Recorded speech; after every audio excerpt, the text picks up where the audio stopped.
chapter 9. Rejoice not, O Israel, unto exaltation like the peoples, for you have gone astray from your God. You have loved a harlot's hire upon every corn floor. The threshing floor and the winepress shall not feed them, and the new wine shall fail her. They shall not dwell in the Lord's land, but Ephraim shall return to Egypt, and they shall eat unclean food in Assyria. They shall not pour out wine offerings to the Lord, neither shall they be pleasing unto him. Their sacrifices shall be unto them as the bread of mourners. All that eat thereof shall be polluted. For their bread shall be for their appetite. It shall not come into the house of the Lord. What will you do in the day of the appointed season, and in the day of the feast of the Lord? For lo, they are gone away from destruction. Yet Egypt shall gather them up. Memphis shall bury them. Their precious treasures of silver. Nettles shall possess them. Thorns shall be in their tents. The days of visitation are come. The days of recompense are come. Israel shall know it. The prophet is a fool. The man of the spirit is mad. For the multitude of your iniquity, the enmity is great. Ephraim is a watchman with my God. As for the prophet, a fowler snare is in all his ways, and the enmity in the house of his God. They have deeply corrupted themselves, as in the days of Gibeah. He will remember their iniquity. He will punish their sins. I found Israel like grapes in the wilderness. I saw your fathers as the first ripe in the fig tree at the first season. But as soon as they came to Baal Peor, they separated themselves unto the shameful thing, and became detestable, like that which they loved. As for Ephraim, their glory shall fly away like a bird. There shall be no birth, and none with child, and no conception. Yes, though they bring up their children, yet will I bereave them, that there be not a man left. Yes, woe also to them when I depart from them. Ephraim, like as I have seen Tyre, is planted in a pleasant place. But Ephraim shall bring forth his children to the slayer. Give them, O Lord, whatsoever you wilt give. Give them a miscarrying womb and dry breasts.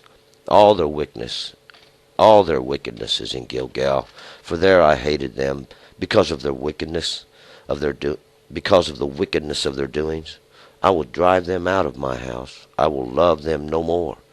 All their princes are rebellious. Ephraim is smitten. Their root is dried up. They shall bear no fruit. Yes, though they bring forth, yet will I slay the beloved fruit of their womb. My God will cast them away, because they did not hearken unto him. They shall be wanderers among the nations.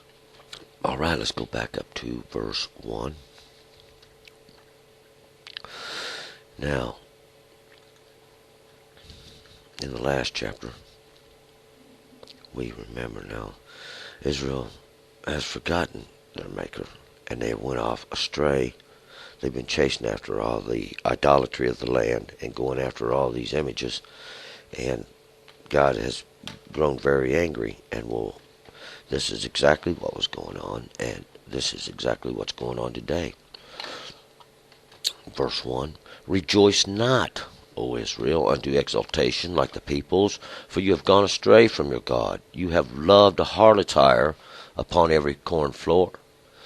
And Israel, once again, are those two nations that's been scattered out into all the earth. They don't really know who they are no more, but God knows who you are. See, God knows who you are, and God knows where you're at. God's saying, you've gone astray. Don't exalt yourself. Don't think you've done something great now, and that these idols that you've made for yourself, because you've gone astray from your God. You're not obedient to the law. You've not obeyed the covenant God made. See, is this covenant with Israel? This covenant is with Israel and Judah. This covenant was with the whole house of Israel, and this is what we're talking about, Israel, the whole house. Because you've loved a harlot's hire upon every corn floor. And these corn floors is where they would bring the harvest, to process the harvest, to separate the cob from the corn. And this harlot's hire is what these evil men would do with the money. And that's what God's comparing them to, now that they've done these things for the gold and the wealth, because we've pointed that out many times, too. The threshing floor and the winepress shall not feed them, and the new wine shall fail her. Because we're talking about this, what's coming to be. The threshing floor and this winepress shall not feed them.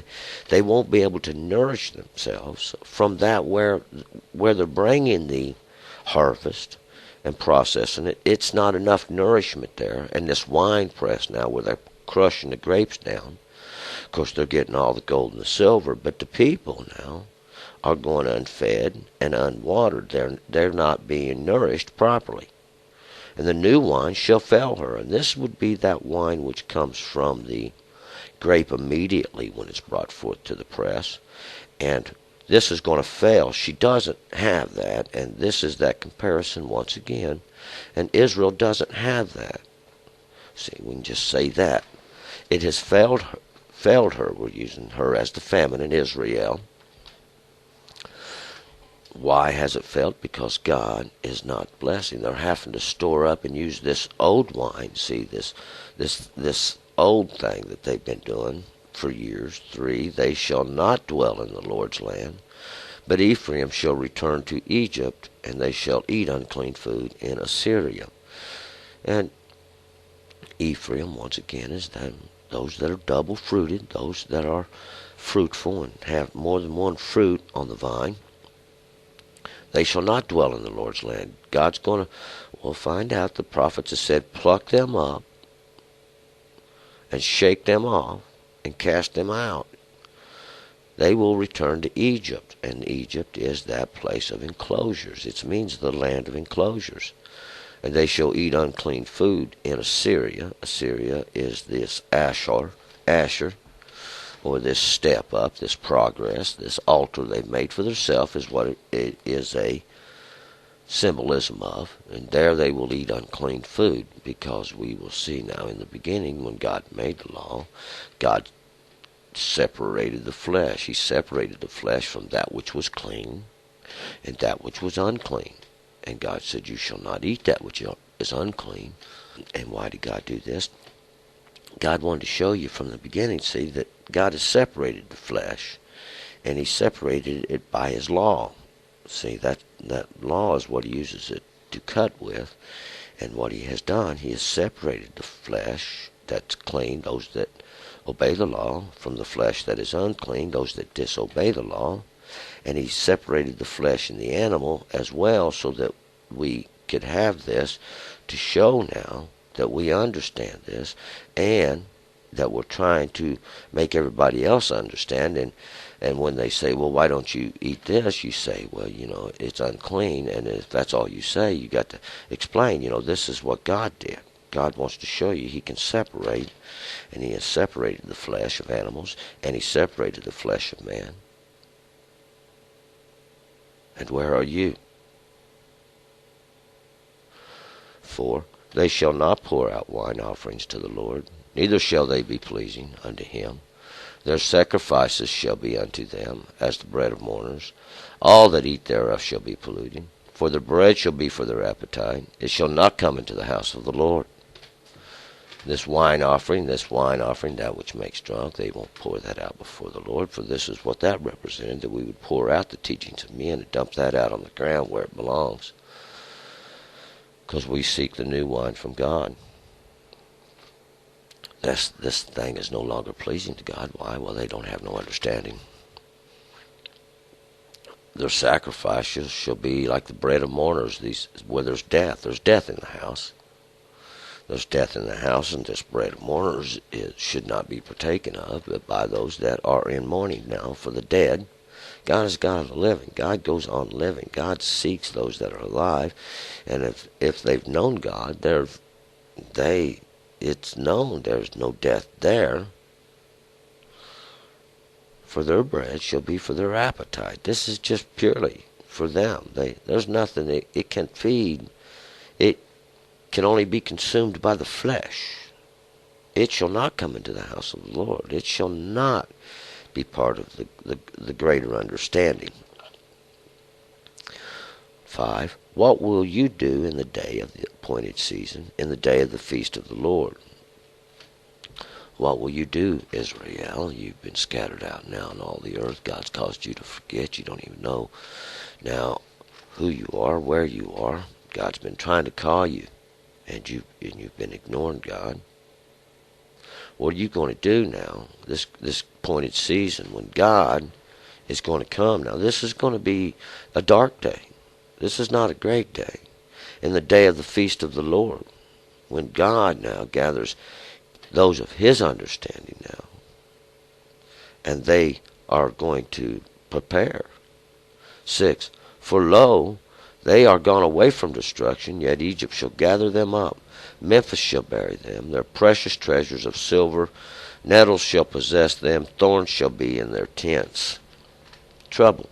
Sounds like a lot of trouble to me. Thorns in your tents, this place where you're trying to make yourself comfortable and lay. Nettles, these are just briars and thickets. You've tried to escape destruction. You've tried to escape. You thought you could get away. You thought there was another way around. See, you've erred against God. You've tried to make another way around. Yet Egypt, this land of enclosures, shall gather you up. You're going to be entrapped. Memphis shall bury them. Memphis is this haven of good. Memphis means this haven of good, this place of, this kind of a protective place, or a place you can go to of good, shall bury them. You're took in this goodness. God said he was going to lead you with a lure, and he did. He took this haven of goodness and used it to lure you now.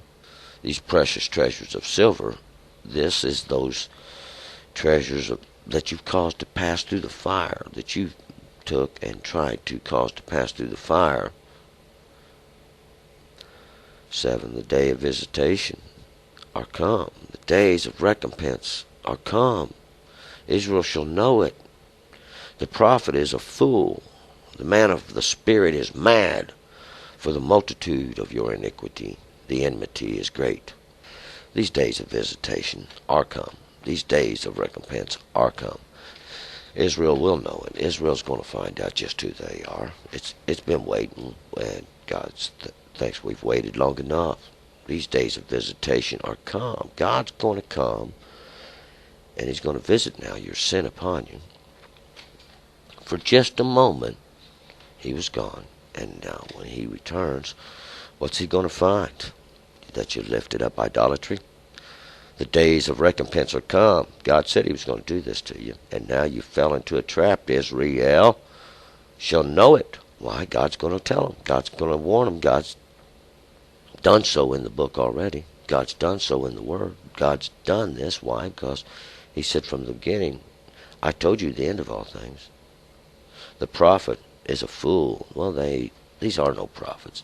Here we're talking about those that prophesy, those that run their mouth, those that jabber jaw. They're up there, and they don't even know what they're talking about. The man of the spirit is mad. God's done this to him. He said, go now. When those lion spirits said, I will go and be a lion spirit in their mouth, God said, go, you will prevail. Go. Yes, you will prevail. Why? Because of the multitude of your sin is this enmity great, this hatred, this problem you put there. This is the enmity God's talking about, this frustration you've caused between you and him. 8. Ephraim is a watchman with my God. As for the prophet, a fowler's snare is in all his ways, and enmity is in the house of his God. Ephraim is a watchman, and well, a witness, more to speak. We can look at him and see, hey, that's Ephraim there. They're the double-fruited. They're set there so we can see them and know there's a God, because God done it to them. For why? For the wickedness of their ways. For their prophet, the fowler snare is in all his ways, and empty in the house of his God. This hatred, this frustration he's caused. Because why? He don't know who God is. He don't know what God's trying to do. God's trying to deliver the world. He's trying to make $1. That's the difference in the prophet and God. See, God's trying to deliver all his children into the law so that there can be peace in all the earth. And the prophet, they're not really prophets, these that call themselves prophets, teachers, they call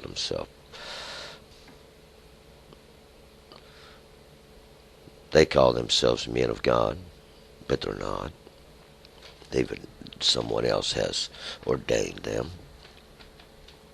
They're just a snare. See, that's their way. 9. They have deeply corrupted themselves, as in the days of Gibeah. He will remember their iniquity. He will punish their sins. Yeah, we remember the days of Gibeah. Remember that? These little circles in the time of Gibeah. I was pretty upset then myself now when they made this covenant with the men of Gibeah. I thought I might have been the only one, but I see God was very angry about it himself because of what it represents. See, Gibeah is the hill, that place that's lifted up there. God's going to punish your sins now because he didn't allow any covenant. What did he say? You shall not make no covenant. You shall make no covenant with them. And the first thing they did was they made him a covenant. And this was where it all began. This was the beginning of the great sin, when the thorn bushes would be left.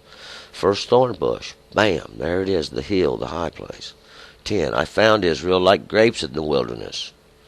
I saw your fathers as the first ripe in the fig tree at her first season. But as soon as they came to Baal Peor, they separated themselves unto the shameful thing and became detestable like that which they loved. I found Israel like grapes in the wilderness. I mean, the wilderness, this place that is desolate, this place where the words drive out, these grapes, if you could find there some fruit, this would be a very pleasant thing. And this is what God's comparing it to. That, like he was in the desert, and lo, there's some grapes. I saw your fathers as the first ripe in the fig tree at her first season. This fig tree always represents that fruit which God finds acceptable. And this fig tree in her first season is obviously a tree that someone has planted looking for a harvest. And there, its first ripe fruit appears in the branches. And this would be a very pleasant thing to the one who planted it. They have witnessed the fruit coming forth now. But as soon as they came to Baal Peor, they separated themselves unto the shameful thing. And if we went back and read around in Exodus, around 17 or somewhere around there, we would find that this is what happened. Baal Peor is that Lord of the Gap, Lord of the Gaping Hole is what it should be called. Once again, it's the pit, this Lord of the pit, this king of the pit they make for themselves. Why, well, God's going to gather all this stuff together and make a great height of it all. Because that is what they love to do. He's been making an example from the beginning. He continues to do it. God says, wake up, and they still do not awake. 11, as for Ephraim, their glory shall fly away like a bird. There shall be no birth, and none with child, and no conception. Why? Well, they don't have no understanding. And that's the birth we're talking about. That's the child we're talking about, and that's the conception. When you get true understanding from God, and you become a child yourself. And this is the true conception. This is the true conception of God. 12, yes, though they bring up their children, yet will I bereave them, that there be no man left. Yes, woe also to them when I depart from them. And even when you do, you bring up these children, they're children of harlotry. We compared that from the beginning, that they're children of harlotry. Yet will I bereave them, and God's going to cause them problems and trouble. There's going to be problems in the earth till there be no man left. And this no man is there will be no masculine left. There will be no strength left.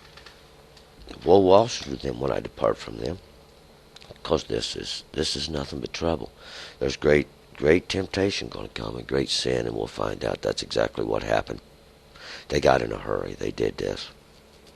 Men are responsible for this, and they're going to be there's a problem now.